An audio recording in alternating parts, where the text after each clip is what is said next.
15 شعبان کی رات میں ہمارے ملکوں میں جو ہمارے عجمی ملک ہیں اس میں وہ کچھ ہو رہا ہے جو نہ میرے نبی نے کیا، نہ صحابہ نے کیا، نہ تابعین نے کیا۔ عجیب و غریب عبادات گھڑ لی ہیں، عجیب و غریب اس کے اعمال بنا لیے ہیں اپنی طرف سے، اور مسجدیں بھری ہوتی ہیں اور روشنیاں لگی ہوتی ہیں اور آتش بازی ہو رہی ہوتی ہے۔ میرے نبی نے اس رات کی فضیلت بتائی، عمل کوئی نہیں بتایا۔ جیسے یہاں کوئی صلاۃ تسبیح کی جماعت کرا رہے ہوتے ہیں، کوئی اجتماعی تہجد پڑھ رہے ہوتے ہیں، کوئی دیگیں چڑھا رہے ہوتے ہیں، کوئی آتش بازی کر رہے ہوتے ہیں، تو وہ اس میں اتنا غلو ہو گیا ہے کہ یہ بھی ٹھیک نہیں۔ اور کچھ علماء نے اس کے رد میں اس کا اتنا انکار کیا ہے کہ اس رات کی کوئی فضیلت ہے ہی نہیں، یہ بھی ٹھیک نہیں۔ اس بیچ کا راستہ، اس رات کی فضیلت میں جتنی احادیث ہیں وہ ضعیف ہیں، لیکن اتنی کثرت سے ہیں کہ ان سب کا مل کر جمع ہو کر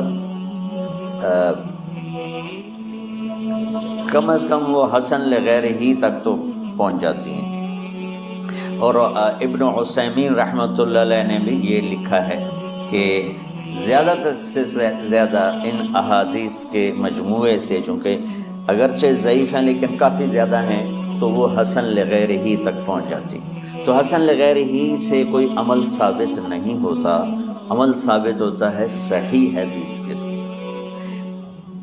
ایک احادیث کی کثرت سے روایات اور ایک امت کا عمل، کہ امت کا بہت بڑا طبقہ صدیوں سے اس رات کا اہتمام کر رہا ہے، لیکن کچھ عرصہ پہلے تک اہتمام تھا دن میں روزہ رکھنا، رات کو کوئی نوافل پڑھ لینا، کوئی دو چار زیادہ پڑھ لینا، لیکن اب یہ ڈھول تماشے جو اب شروع ہوا ہے اس کا تو کوئی وجود ہی کوئی نہیں ہے۔ تو اس رات کو اللہ تعالیٰ نے مبارک بنایا، اور حدیث پاک میں آتا ہے کہ اللہ تعالیٰ اس رات میں ساری دنیا کے لوگوں کی بخشش فرماتا ہے سوائے 5 آدمیوں کے، 5 کے سوا سب اہل ایمان کی بخشش ہو جاتی۔ مشرک، المشرک، پہلا مشرک، دوسرا مشاحن، مشاحن کیسے کہتے ہیں؟ دل میں بغض رکھنے والا، کینہ رکھنے والا۔ تیسرا مسبل ازارہ، اپنے پاجامے شلوار چادر کو ٹخنوں سے نیچے تک لے جانے والا، لیکن ایک شرط کے ساتھ کہ وہ تکبر کی وجہ سے، سستی کی وجہ سے ہے، غفلت کی وجہ سے ہے۔ چونکہ جب آپ نے ایک مرتبہ اس کے بارے میں بات کی تو حضرت ابوبکر صدیق نے کہا یا رسول اللہ، میری چادر، عرب چادر باندھتے تھے جیسے ہمارے پنجاب کا لباس چادر تھا، اب وہ کم ہو گیا ہے، ہماری تو بزرگ عورتیں بھی اور مرد بھی سب چادر باندھتے تھے، شلوار تو کسی کو پتہ ہی نہیں ہوتا تھا ہمارے بچپن میں۔ یہ تو پھر آہستہ آہستہ جب تعلیم آئی تو شلوار دیہاتوں میں بھی اور شہروں میں عام ہو گئی۔ تو اگر وہ اس لیے لٹکا رہا ہے کہ طبیعت میں تکبر ہے، پھر اس وعید کا وہ حقدار ہے۔ اگر ویسے اس کی نیچے جا رہی ہے تو میرا مالک ایسا، وہ تو ہے ہی رحیم و کریم، ہے ہی رحیم و کریم، ہے ہی رحیم و کریم، صرف شلوار نیچے لٹکانے سے وہ اتنی شدید سزا دے۔ اگر اس کے پیچھے تکبر ہے، پھر ہے، یہ تکبر نہیں ہے تو انشاءاللہ وہ اس سے محفوظ ہوگا۔ تو اپنی چادر کو لٹکانے والا، لیکن بشرط تکبر۔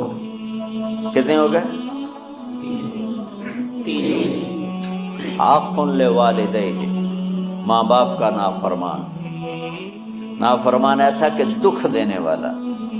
چھوٹی موٹی اونچ نیچ تو ہر بچے سے ہو جاتی ہے، نہیں، جن نے والدین کو ٹکڑے ٹکڑے کر دیا اور ان کو دکھ دے دے دے دے کے ان کا سینہ چیر دیا ہو، چونکہ آپ کہتے ہیں پرزے پرزے کرنا کسی چیز کو، تو اپنے دکھ دے کر اپنی بدتمیزی کے ساتھ اس نے ماں باپ کا دل زخمی کر دیا ہو، ایک یہ نہیں معاف ہوتا۔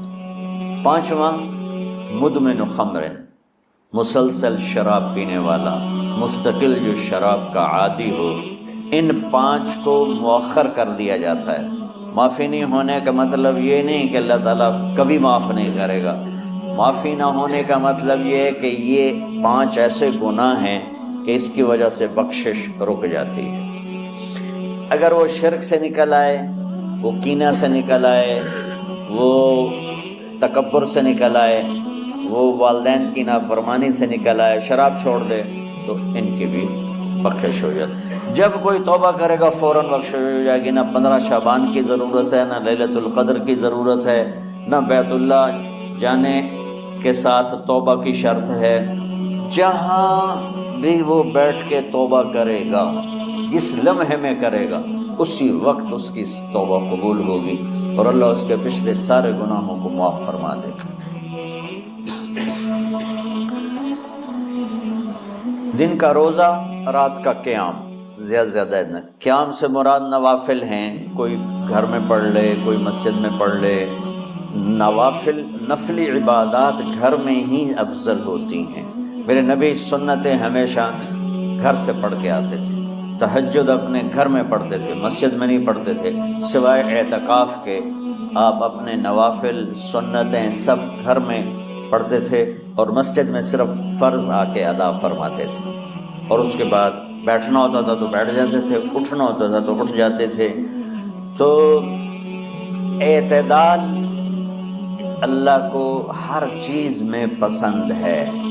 دنیا جو مختصر ہے اس میں کیسے پسند نہیں ہوگا؟ آخرت جیسے معاملے میں بھی اللہ ہم سے کہہ رہا ہے اعتدال، امتن وسطا۔ ایسے عیسائیوں کی طرح ترک دنیا بھی نہ کرو، یہودیوں کی طرح دنیا کے پیچھے نہ پڑ جاؤ، رزق حلال بھی کماؤ، اپنے بچوں کو بھی دیکھو، اپنے فرائض کو بھی دیکھو جو دنیاوی ہیں، اور اللہ سے بھی اپنا معاملہ ٹھیک کرو اور درست کرو۔ بعد کے زمانے میں صحابہ کے بعد سے ہی ایک انتہا پسندی امت میں آئی، ساری ساری رات جاگنا۔ فلاں بزرگ تھے، وہ رسے سے اپنے بالوں کو باندھ لیتے تھے کہ نماز پڑھتے پڑھتے جب نیند آئے اور جھٹکا لگے تو رسے سے بندھے ہوئے بالوں سے اس جھٹکے سے تکلیف ہو اور ان کی آنکھ کھل جائے اور پھر نفلوں میں شروع ہو جائے۔ ایک فلاں بزرگ تھے، وہ اپنے آنکھوں میں نمک کا سرما لگاتے تھے تاکہ آنکھیں جل جائیں، وہ اس میں وہ جلن پیدا ہو جائے اور نیند اڑ جائے۔ یہ ایسے واقعات بھرے پڑے ہیں۔ فلاں بزرگ تھے، انہوں نے 30 سال عشاء کے وضو سے فجر کی نماز ادا کی۔ یہ اپنی جگہ پہ بزرگی ہے، لیکن یہ بھائیو یہ دین ہم پیش نہیں کر سکتے۔ فلاں بزرگ تھے، وہ 30 سال سے ستو کھا رہے تھے کہ روٹی کھانے اور ستو کھانے میں 70 دفعہ سبحان اللہ کا فرق پڑ جاتا ہے۔ تو روٹی کھائیں تو 70 دفعہ سبحان اللہ کم کہہ سکتے ہیں، اور ستو کھائیں تو 70 دفعہ سبحان اللہ زیادہ کہہ سکتے ہیں۔ تو لہٰذا ان کا مجھے تو 30 سال ہو گئے، میں تو ستو کھا رہا ہوں، میں تو روٹی نہیں کھا رہا۔ یہ دین نہیں ہے، یعنی یہ وہ دین نہیں جو ہم انسانیت کو پیش کر سکتے۔ یہ تو لوگوں کو دوڑانے والی بات، یہ راہبانیت کی شکل ہے۔ یہ وہ دین نہیں جو ہم لوگوں کو پیش کریں گے تو وہ کہیں گے واہ واہ واہ واہ کیا دین ہے بھائی، قبول کرو۔ یہ ایک قسم کا غلو آیا۔ میں ایک حدیث سناتا ہوں، بخاری شریف میں بھی ہے، مجھے اب ہر شے بھول گئی، لیکن وہ ہے نہی الغلو، اس طرح کر کے آپ لوگ زیادہ جانتے ہوں گے جو پڑھ رہے ہیں کہ غلو سے نہیں۔ حدیث آپ کو سب کو یاد ہوگی کہ 3 صحابہ آئے اللہ کے نبی کے گھر اور پوچھا کہ اللہ کے نبی رات کیسے گزارتے ہیں؟ تو گھر والوں نے کہا سوتے بھی ہیں، جاگتے بھی ہیں، کھاتے بھی ہیں۔ تو وہ تینوں آپس میں کہنے لگے وہ تو نبی ہیں، سوئیں بھی تو کوئی بات نہیں، اور شادی ہے کوئی بات نہیں، ہم تو نبی نہیں، ہمیں تو کچھ کرنا چاہیے۔ ایک نے کہا کہ میں ساری زندگی روزہ نہیں چھوڑوں گا، ایک نے کہا کہ میں ساری زندگی سوؤں گا نہیں، ایک نے کہا میں ساری زندگی شادی نہیں کروں گا۔ تو دیکھنے میں تو واہ واہ کیا بڑی بزرگی ہے بھائی، بڑے بزرگ ہیں۔ ہمارے نبی کو پتہ چلا، آپ نے تینوں کو بلا لی، کہا تم مجھ سے زیادہ اللہ سے ڈرنے والے ہو، میں تم سے انا اتقاکم یا اخشاکم، الفاظ آپ لوگ کو زیادہ یاد ہوں گے لیکن مفہوم میں صحیح پیش کر رہا ہوں۔ آپ نے کہا میں تم سے زیادہ اللہ کو جانتا ہوں، تم سے زیادہ اللہ سے ڈرتا ہوں، میں سوتا بھی ہوں، میں کھاتا بھی ہوں، میں روزے بھی رکھتا ہوں، میں چھوڑ بھی دیتا ہوں، میری بیویاں بھی ہیں، میں اپنی بیویوں کے پاس بھی جاتا ہوں۔ تم دین میں غلو سے بچو، پہلے امتوں کو ہلاک کر دیا دین میں غلو۔ دنیا میں غلو یعنی انتہا پسندی، ایکسٹریمسٹ ہونا، دنیا ہو یا دین ہو، دونوں میں اعتدال بچو، اللہ تعالیٰ کو پسند ہے۔ السلام علیکم ورحمۃ اللہ وبرکاتہ۔ بسم اللہ الرحمن الرحیم۔ پوری دنیا میں یہ ذہن ہے، ایسا ہے، عزت ہے، دولت ہے، شہرت ہے، محترم بھائیو اور دوستو، اور اگر یہ نہیں ہے تو ہماری کوئی زندگی۔ میں ایک دفعہ یہ جو خانہ بدوش ہوتے ہیں، یہ ہماری زمینوں میں آ کے انہوں نے قیام کیا، تو میں صبح سیر کرتے ہوئے ان کے خیموں میں چلا گیا اور ان کو جمع کیا، تھوڑی سی ان سے بات کی، شاید انہوں نے پہلی دفعہ دین کی بات سنی، تو ان میں سے ایک کہنے لگا ساڈی بھی کی زندگی ہے جی، اج ایتھے تے کل اوتھے، جتھے کوئی مر گیا اتھے ہی انہوں دب دیتا، ہن اگاں ٹر پے۔ یہ اس ان پڑھ سے لے کر پی ایچ ڈی تک لوگوں کا ذہن ہے کہ پیسہ، عزت، دولت، شہرت یہ کامیابی، یہ نہیں ہے تو کوئی زندگی۔ تو اللہ تعالیٰ کی کتاب اور میرا اللہ کامیابی کا معیار کیا بتاتے ہیں؟ فمن زحزح عن النار وادخل الجنۃ فقد فاز وما الحیاۃ الدنیا الا متاع الغرور۔ جو جہنم سے بچ گیا اور جنت میں چلا گیا یہ کامیاب ہے۔ وہ غریب و امیر و بادشاہ۔ ناکامی کا معیار کیا بتاتا ہے؟ قل ان الخاسرین الذین خسروا انفسهم واہلیہم یوم القیامہ الا ذلک هو الخسران المبین۔ میرے محبوب آپ انہیں بتا دیں، ناکام وہ ہے جو قیامت کے دن ناکام ہوگا، اور وہ ناکامی کیا ہے؟ وہ جہنم ہے۔ جو اس دن وہ ناکامی کیسے ہے؟ اور فمن خفت موازینہ فاولئک الذین خسروا انفسهم فی جہنم خالدون۔ اس دن جن کی نیکیاں گھٹ گئیں، جو نیکیوں میں فقیر ہو گیا، جو آج کل فقیر ہو گیا، یہ بھی کوئی زندگی، یہ بھی کوئی بندن۔ تو میرا اللہ کہہ رہا ہے کہ قیامت کے دن جو فقیر ہوں گے کس چیز کے؟ نیکیوں میں۔ یہی فاولئک الذین خسروا انفسهم فی جہنم خالدون، یہی وہ لوگ ہیں جو قیامت کے دن ناکام ہو جائیں گے۔ قیامت کے دن کا سکہ پیسہ نہیں، شہرت نہیں، دولت نہیں، بادشاہت نہیں۔ قیامت کا دن مالدار وہ ہے جس کے پاس عملوں کا اسلام ہے، نیکی ہے، اور ناکام وہ ہے جو اس سے خالی۔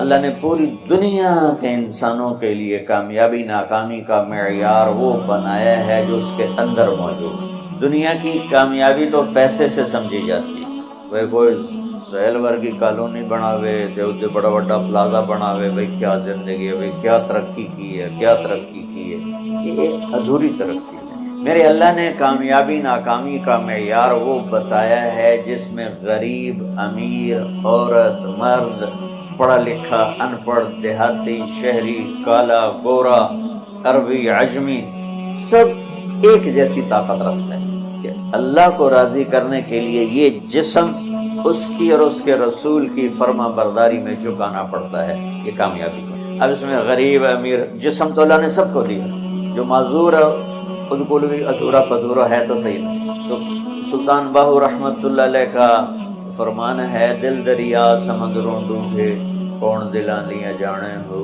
وچے جھیڑے وچے بیڑے وچے ونج مہانے ہو۔ تو اس کا خلاصہ وہ جو میں بتا رہا ہوں کہ انسان کو کامیابی کے لیے باہر کچھ بھی نہیں، سب کچھ اندر ہے۔ وفی انفسکم افلا تبصرون، جس کو ہمارے شاعر نے بڑے خوبصورت، شاعر مشرق جنہیں ہم کہتے ہیں